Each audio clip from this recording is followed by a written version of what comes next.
Hop biz Andijon jinoyat sudida, kassatsiya sudiga ishtirok uchun bordik. Ochiq sud bo'lyapti.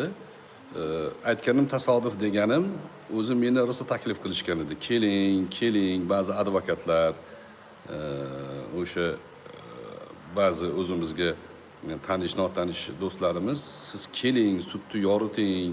Chunki biz ishonmay qo'ydik ana bu 36 ta video o'qigan odamlarga. Birorta xolisligi yo'q deb ko'p taklif bo'lganida men rad javobini bergandim. Rad javobi qanaqa ma'noda?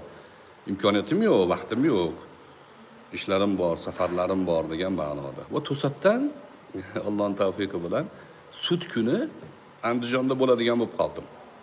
Ertalab samolyotda uchdik. Kelib nonushtani qildik, 1 soatcha dam oldik, turib to'g'ri sudga yetib keldik. Kirdik, ochiq sud. Men bilan birga ikkita do'stim ham birga kirdik. Kirsak zal to'la. Zal to'la. Kirishimizga endi ko'pchilik kutmaganda.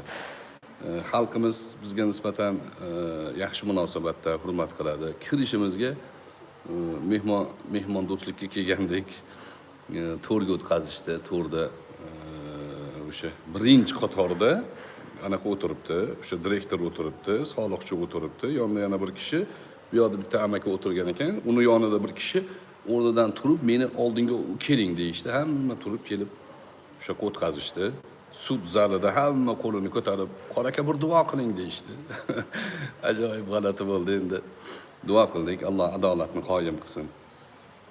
Adolatni qoyim qilsin deb. Xo'p, 4 ta 5 ta advokat ishtirok etyapti, 5 ta.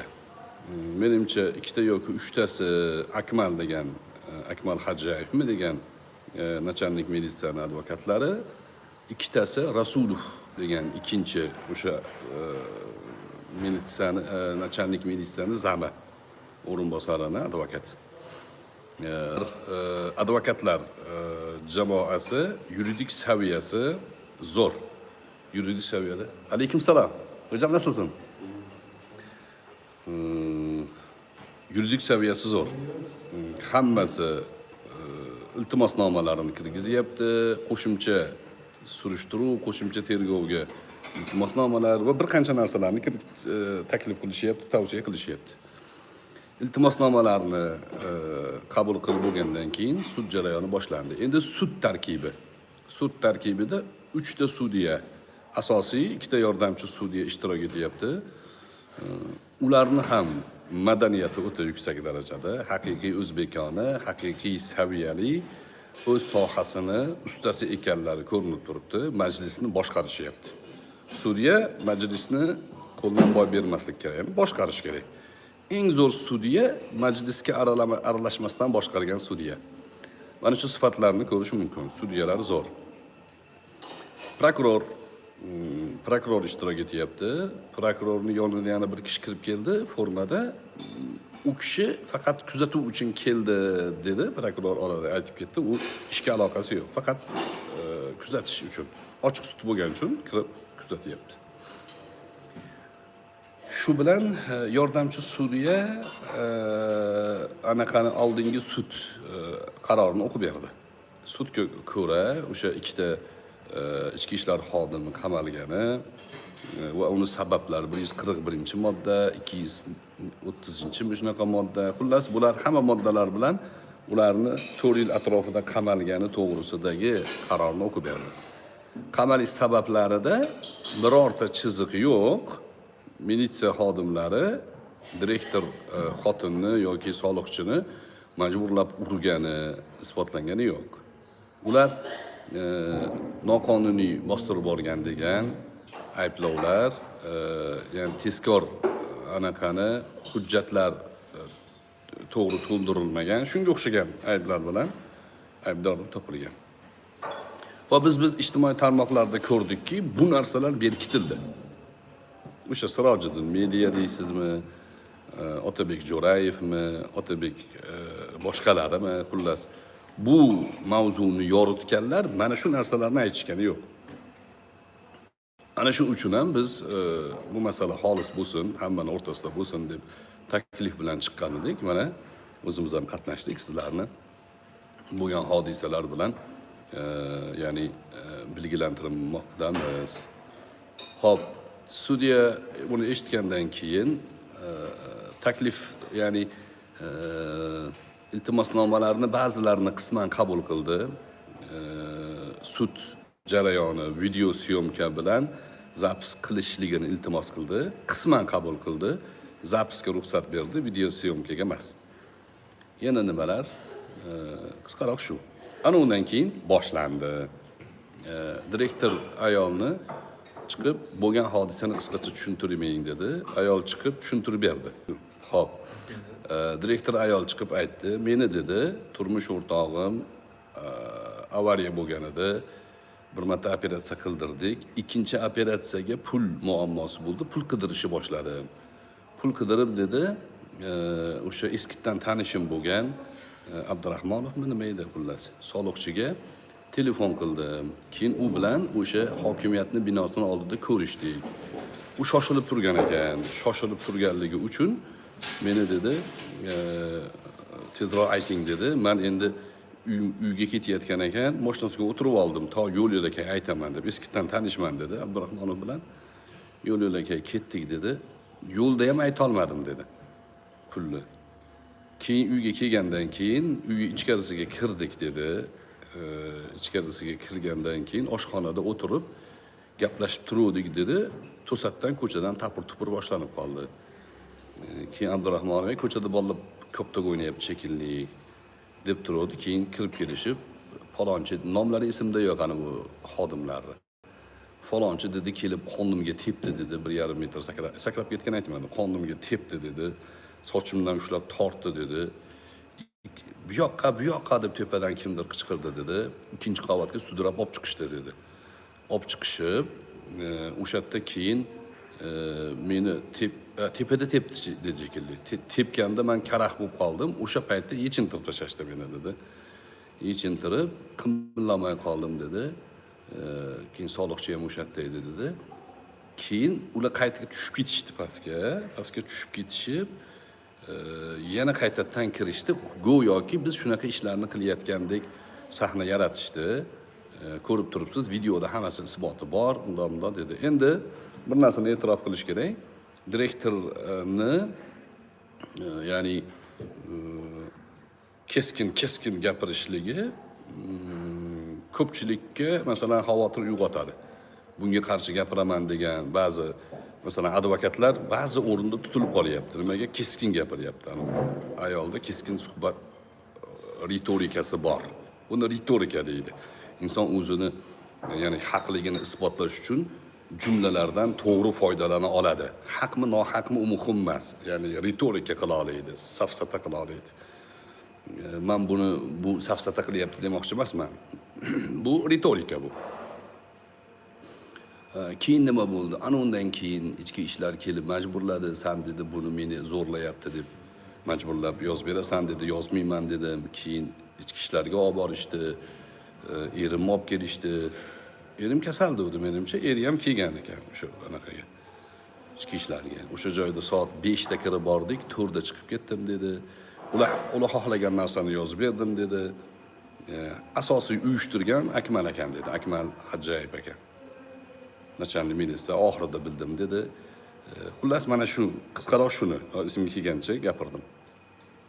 Xo'p, bismillah. Ana undan keyin savol boshlandi. Birinchi turgan advokat boshladi savol berishlikni.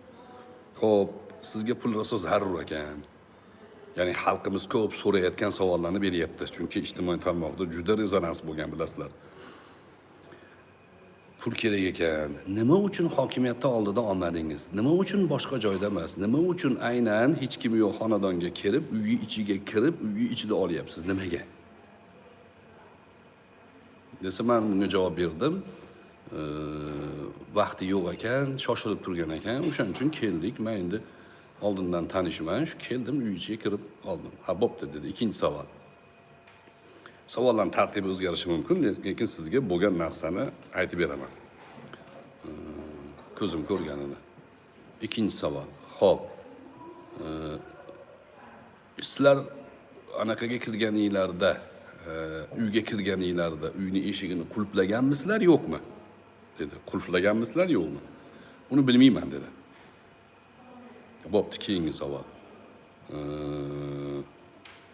Endi ana xunuk savollar ham berdi. O'rtada biroz tension yuksaldi deydi turklarda. Davleni oshdi. Bu advokat savol beryapti. Direktor bir ikki anaqa ham qilib tashladi. Siz xotinga o'xshab chaynanavermang. Anaqa qildi. Keyin direktor advokat aytdiki, men sizni shaxsiyatingizga o'tganim yo'q dedi. Desa, to'satdan orqadan bir kishi hali shaxsiyatga ham o'tasizmi deb baqirib qoldi. Qarasam bir yoshi 60'larda bir amaki. Ko'zimga issiq ko'rindi, keyin bilsam xalq dardi degan bir anaqa bor. Adham nima deb degan odam u. Ha dedim, ko'zimga issiq ko'rinayotdi bu ekanda. Shart o'rnidan turib, minbariga chiqib olib sudiga qarab turib, men xalq dardidanman deb qasa bo'ladimi? Sud ketyapti. Sud jarayonlarida amakini qilig'ini qarang. Sudi ham hayron. Siz kimsiz siz deyapti. Men xalq dardidanman deb qo'yadi. Yo, familiyangiz nima deyapti. Keyin u yoqdan bu yoqdan odamni chiqarib oling buni sudga, undan. Ha, undan oldin anaqa ham jahli chiqib ketdi. Shu Akmal Hajayevni dadalari ham o'tirgan ekan. U kishi ham bir gap qo'shdi. Sudga turg'izib, aralashmang bilamiz, o'g'ringiz haqida bo'lyapti, lekin siz aralashmang, agar ogohlantirish keyin chiqarib yuboraman deb. Undan keyin bu shart mana shu gap ichida hali san shaxsiyatga ham o'tasizmi deb odamlar saviyasi har xil bo'ladi. Baqirib qoldi-ku. Keyin sudga menga qarangiz kimsiz siz? Minbarga kelyaptim. Aylanib minbarga turyapti mana shunday turib. Men xalq dardidanman deb. Yo, familiyangiz nima sizni deyapti. Desa keyin familiyasini aytdi shekilli. Men qarangiz kimsiz dedi. Aralashmang bu yerda, siz ochiq sud ekan, tartib bor buni. Sud tartibi bo'ladi o'ziga yarasha. Bu yerda sudya gapiradi, sudya ruxsat bergan odam gapiradi. To'g'ri. Xalq ham gapirishi mumkin, qo'l ko'tarib, ijozat so'rab gapiradi. Lekin liboy odam chiqib baqiravermaydiki, saviyani qarang. Mana shunaqangi qilib kelinganda, ya'ni jurnalistik ya'ni qo'pol qilib aytganda sharmandalik bilan odamlarga bosim bilan shunaqa ishlarni qilib kelingan. Endi bu xalq dardi profili bu mavzuga aralashganmi yo'qmi bilmayman, lekin sudda turibdi. Do'stlar, meni zaryad kam qoldi. Agar tugamay qolsa rozi bo'lasizlar. Keyin tika turg'izib qo'ydi buni. Men qarang, bir ikkita savol berdi, qo'limda o'rtaga ikkita qo'lni bog'lab oldi. Xo'p bo'ladi. Kechirasiz. Xo'p bo'ladi deb mashina qilib, yosh bolaga o'xshab o'tiring desa, xo'p bo'ladi. O'tirib oldi bechora. Endi bu nima bu? O'zingizlar baholab berasizlar. Xalq dardi degan profil egasi ekanlar. Keyinchalik men ko'chaga chiqib qisqaroq bir bildirish berganda ko'p odamlarni ko'rganmiz, xalq dardi deydi-yu, boshqa narsa bilan jig'ildon bilan shug'ullanganini ko'rdik deganda men umuman boshqa narsani nazarda tutganman. Bu amaki o'zlariga olibdilar. Xalq dardi bu kishini anaqasi ekan. Avtorskiy pravosi ekan. Xalq dardi bo'ladi ekan. Patentlab olgan ekanlar. Unaqa emasda, endi devor bilan gaplashganday bo'lmaylik, sal tirik bo'lib, sal sezish kerakda inson. Bir gap gapirganda tushunish kerak. Keyin nima bo'ldi? Eng kritik nuqta. Xo'p, birinchi etajdan sizni urib, sudrab tepaga sochingizdan tortib olib chiqqanligiga dalilingiz bormi dedi? Bor dedi. Ekspertizada bormi dedi? Ekspertiza soxta bo'lgan dedi. Xo'p, sizni sochingizni tortganda sochdan yulinadi. Undan keyin o'tda joy tekshirilgan. Soch tolalarida shunaqa, boshingizda shunaqa holat uchradimi? Ekspertiza soxtalangan dedi. Xullas, dalilingiz bormi dedi? Bor dedi, lekin dalil yo'q. Undan keyin video bor dedingiz. Uni ikkinchi advokat so'radimi? Esimda yo'q xullas. Video bor degansiz 19 minutlik qanchaya? Men 19 minutlik video bor demaganman dedi. Yo, shuni sizni urib yechintirganlari to'g'risida video bor degansiz. O'sha videoni sudga taqdim qilaman degansiz. Qilasizmi dedi. Deganda sudning oxirida qilamiz dedi. Demak, bor ekan. Ularning hali ham da'vosi bo'yicha 19 minutmi, 9 minutmi video bor ekan. Buni sudda oxirida taqdim qilamiz dedi. Direktor shaxsan aytdi buni. Kutib qolamiz. Endi o'sha video taqdim qilinsa, biz ham shuni tarafdorimiz. Agar yana qaytib aytamiz, direktorni urib, yechintirib, o'sha joyda shunaqangi sahna yaratilgan bo'lsa, eng og'ir jazo, ya'ni shu ish uchun berilgan eng og'ir jazoni berish tarafdorimiz. Yana qaytib aytyapmiz shu gap. Lekin bu gap bo'lmasa, buni tuhmat sifatida menimcha malakalash kerak. Xalqni dardidan, hissiyotidan foydalanib bu ishlarni qilganlarga bundan keyin bunaqa qilish yaxshilik bo'lmasligini, xalqni hissiyoti, dardi sotiladigan narsa emasligi, xalq sirkka olib chiqib o'ynatadigan maymun emasligini bir bildirib qo'yish kerak shunaqa odamlarga. Endi eng kritik savollardan bittasi, hop deyapti, sizni majburan yechintirishgan bo'lsa, endi uzr-ku dedi, qo'pol bo'lsa ham aytaman dedi. O'sha dedi, o'sha narsani o'sha narsaga kiydirib qo'ygan kim unda dedi. Desa, direktor javob berdiki, meni a'zoyimda bo'lganda men javob berardim dedi. Boshqani a'zosida u javob bersin dedi. Yo'q, o'sha shunaqa narsani ham kiyintirishganmi, sahnalashtirilganmi dedi. Desa, endi bilmayman, yechintirib yotqizganda salfetga ilinib qolgan bo'lishi mumkin dedi.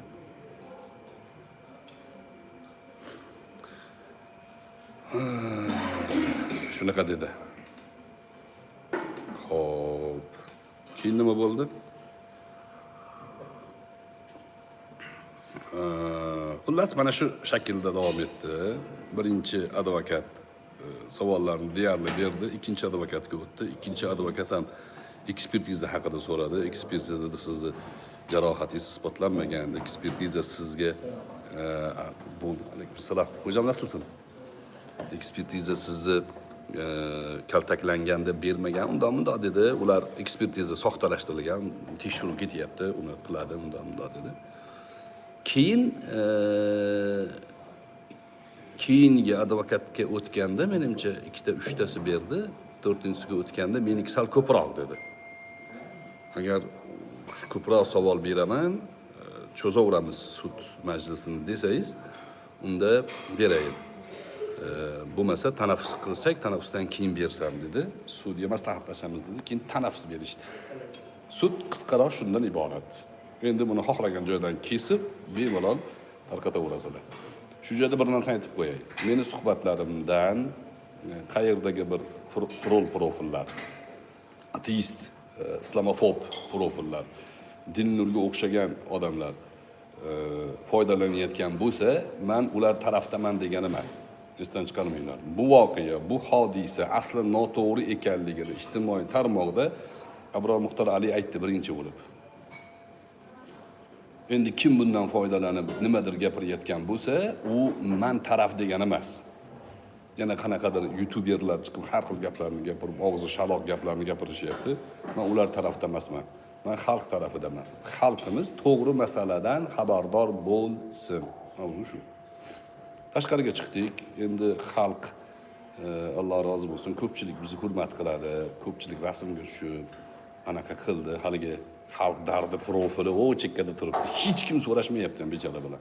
Men kutdim endi ularni kelarmikin dedi. Men endi yugurib borib olsam, g'alati ko'rinadi, atrofimda odam ko'p, hammani tashab burchakda hech kim borib so'rashmayotgan odam bilan gaplasha olmayman-ku, g'alati bo'ladi-yu. Kutdim, ular kelmadi. Yuzma-yuz to'g'ri kelib so'rashmadi ham. Men so'rashlarga muhtoj emasman. O'sha Otabek Jo'rayev bilan ham, Otabek Jo'rayev keyin chiqib domla keldi, survordi debdi. Biz survormaymiz biz. Yuzma-yuz gaplashamiz har doim. Keyin tanaffus bo'lgandan keyin biz safarimiz bor edi. Mashinaga o'tirdik, ketdik. 3 ta nuqta davomi bor. Internetim bu sharch ozgina qoldi. Qisqaroq shu, umumiy xulosa, sud yaxshi ketyapti. Hammani tartib bilan nazorat qilyapti sud hay'ati. Raislik qiluvchi o'ta madaniyat bilan muomala qilyapti. Hali payshanbaga qoldirildi, payshanba kuni davom etadi. Yana siz borasizmi? Aniq emas. To'g'ri kelib qolsa kiraman. Yo'lim tushib qolsa kiraman. Endi payshanba kuni biz safarimiz ham bo'lishi mumkin boshqa tomonlarga. to'g'ri kelmay qolsa bu yoqni kuzatamiz. Adolat qaror topish kerak. Ijtimoiy tarmoqda bosim o'tkazib, blogerman men, jurnalistman, xalq dardi degan profilli men adminiman deb baqir-chaqir qilib ketishlikni oldini olishimiz kerak. Bizning xalqimiz, yana qaytib aytaman, sirkda o'ynatilayotgan maymun emas. Xalq to'g'ri narsani ko'rgisi keladi, adolat qaror topishini istaydi. Adolat qaror topsin. Barchalarga tashakkur, o'zinglarni ehtiyot qilinglar. Keyingi safarlarimiz tafsilotlarini yana kelajakda o'rtoqlashamiz. Assalomu alaykum va rahmatullohi va barakatuh.